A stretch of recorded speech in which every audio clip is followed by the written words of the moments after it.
Hello, Laura here. On the first day of spring, we are at 48C, which is the chicken house on our property.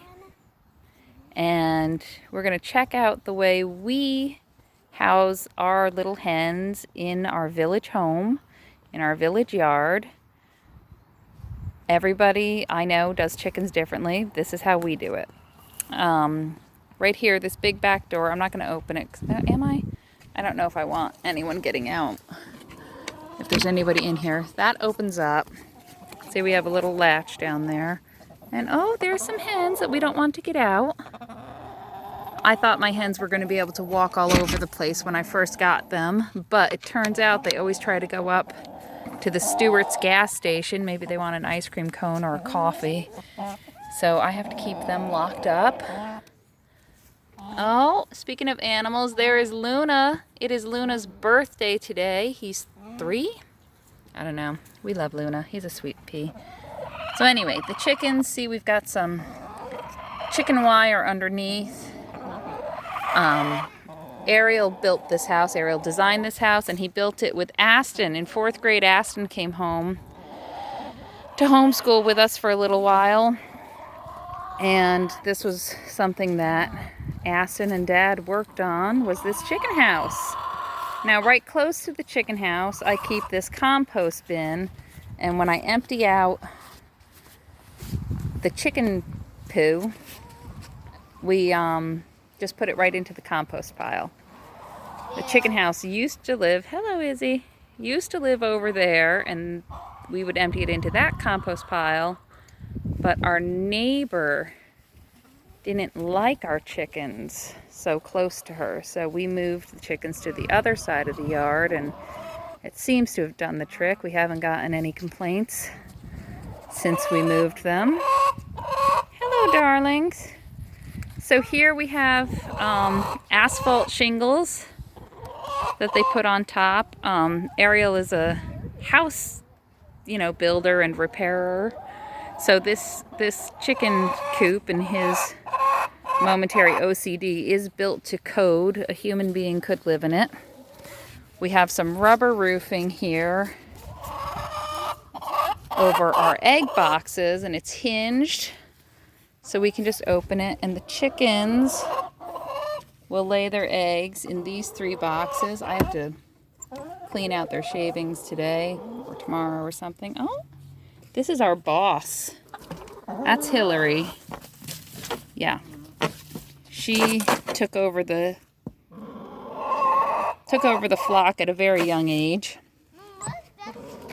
So here's something we've got going on here. You can see our walls are kind of thick, and inside of the walls, Ariel put insulation in. They have a foam board insulation, and that helps keep them warm in the wintertime. We don't run any heaters, heat lamps, heated water, anything outside. See, we've got a little run out here. We have a door that opens and shuts by a shoelace. And we have this little white bucket here replaced a red dish pan that I used to use. Oh, the girls are so loud. They think I've got a treat for them. I used to use a red dish pan for their water. Now I just use this thing because the red dish pan cracked.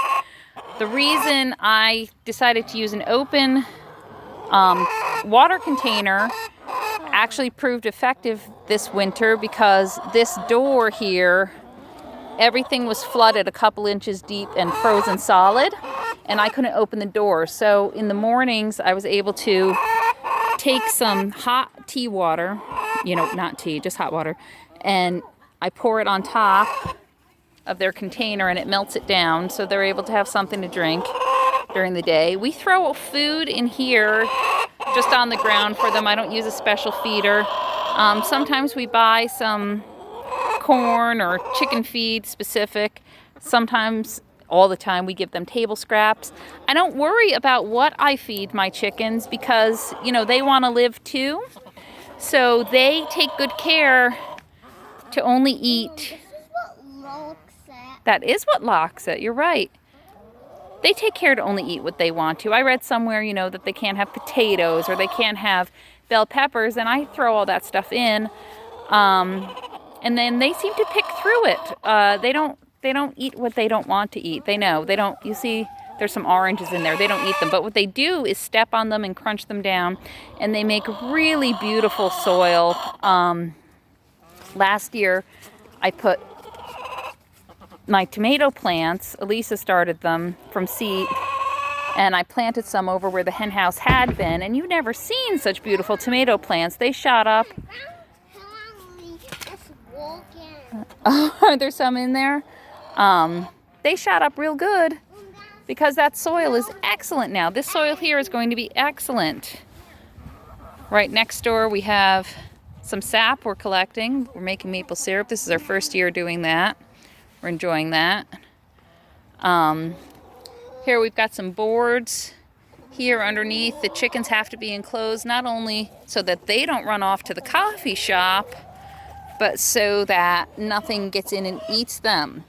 We did have, in the early days when we were just using chicken wire all around, you see we upgraded to a more firm wire mesh. We had things getting in this hen house all the time. One time I came outside, there was an enormous raccoon just hanging out in there with the chickens. He wasn't messing with them. He was just eating some of their food. But one night, somebody got one of our red hens. So we try, but you know, everything wants to eat chicken. Chicken's delicious. What can we do about it? I just want to show you, I don't know if you can see. Hello, Henny. Hello, Henny. We have 2 roosting poles that are covered in chicken poo. No, you're not getting out. Go back in. Go in. Sorry, no coffee shop for you. And that's where they sleep. They go up there at night. Chickens are cool. They let themselves in to bed. When the sun starts to go down, they just walk in there like day over, and they go in, they go to bed. You can see we've got a couple little metal vents up at the top. See, the ceiling is insulated and enclosed. Ariel did that because the roofing nails looked like they were going to kill the chickens when they hopped up. So, oh, hold on, it's giving me some trouble. There we go. Here's our little vents. They're a little dusty. Goodness, someone should take care of that. And that's it. My chickens are, I want to say they're 3. They're 3 and they lay well for us all the time. And we're not too picky with them, and they're not too picky. We feed them when we feel like, you know, which is not to say they don't get fed every day. They get fed every day, but they don't get fed at a certain time. And they don't have heat, and they don't have heated water, and they lay eggs, and they live, and they eat whatever we give them, whatever they want to. They don't get to free range very much unless we're willing to spend the day outside and keep them from going to the coffee shop. They are stuck in this little cage, which that does make me sad. They are happier when they're allowed out, but such is the life of village chickens, and we have to tell ourselves that it's better than what's happening to the folks at, you know, Purdue or Tyson.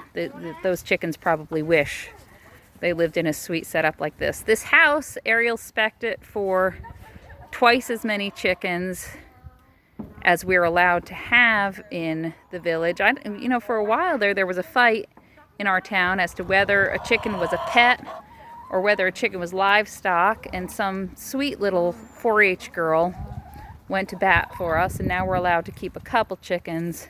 We are not allowed to have any roosters,